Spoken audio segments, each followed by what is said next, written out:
Nung una, itong lugar na Malipaka, ginawa ko na nagkaroon ng organisasyon, neighborhood organization.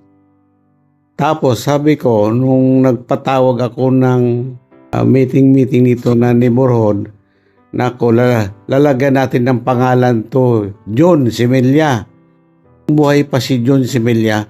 Sama yan si nag-attend nito, si TC Lapada, si Huling, si Ador Bautista, si Lagumin, Alex Lagumin, saka si Tandang Roman Santiago, at saka si Rudy Palikpik, si Art Serrano. Yan ang mga legitimong kwan dito, nanirahan dito. Talahib itong lugar, maputik. So maraming nagsasabi na di na alam kung paano na paganda itong lugar. Gawa nga sa politiko. So nalagyan ito ng pangalan na Malipaka. Sabi namin ni John Simelia. Si John Simelia, konektado yan noon sa DepEd, Department of Education, nagtatrabaho sa Maynila.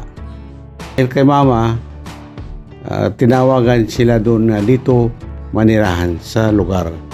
So, dumadami. Nung una, kunti lang tao. Ang ibig sabihin ng Malipaka, ang M na yan, maligaya. Ang pagkakaisa. Maligayang pagkakaisa.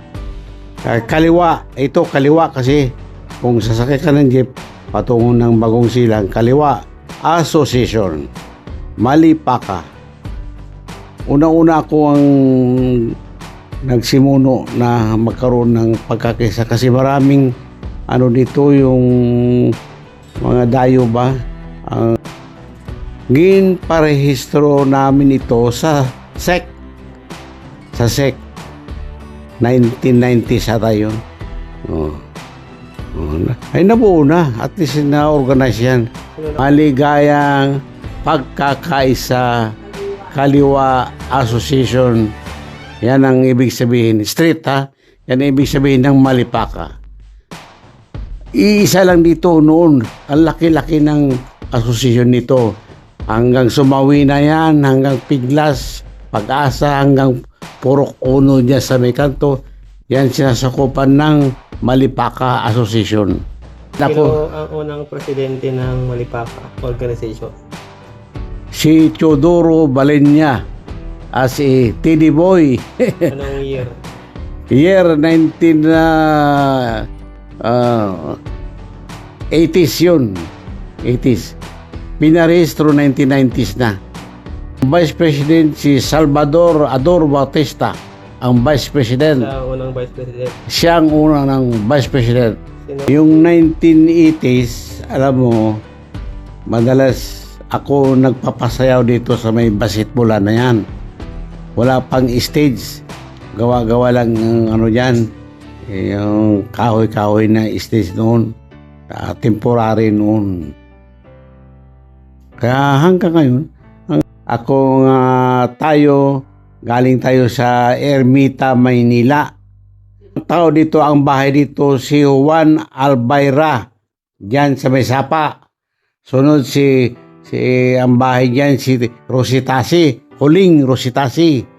Yan ang mga bahay dyan. At saka si Art Serrano, doon. At saka si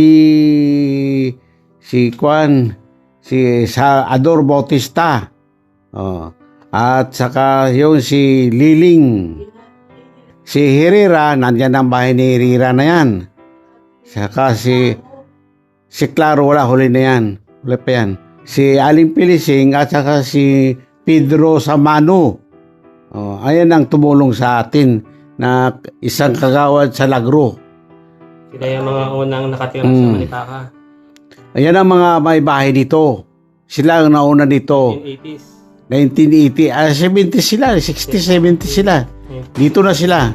At saka una-una, ang namumuno ng buong Maligaya Homeowners Association, si Piping Peralta na namatay na roon.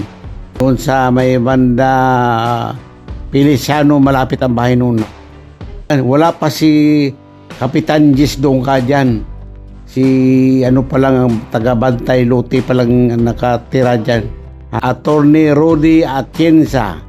Sakop ng Lagro tayo. Dati. Dati hanggang Teresa. Yan ang sakop ng Lagro. Nakaatas tayo sa barangay Lagro. Tapos ang barangay kapitan doon, naabutan ko,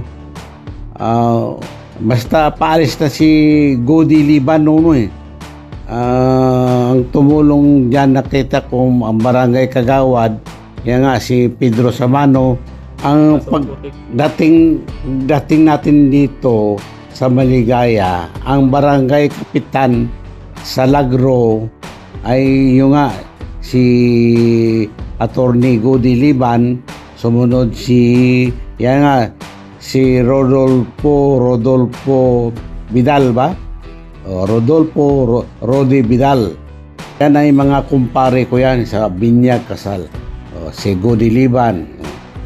Tapos nung ilang mga taon na, binago ng mga patakaran, ginawa, iniwalay ng Lagro at ang Maligaya.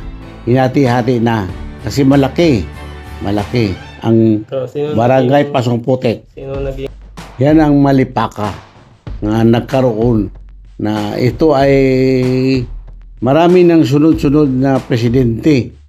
Huli na to si Lorena Narciso.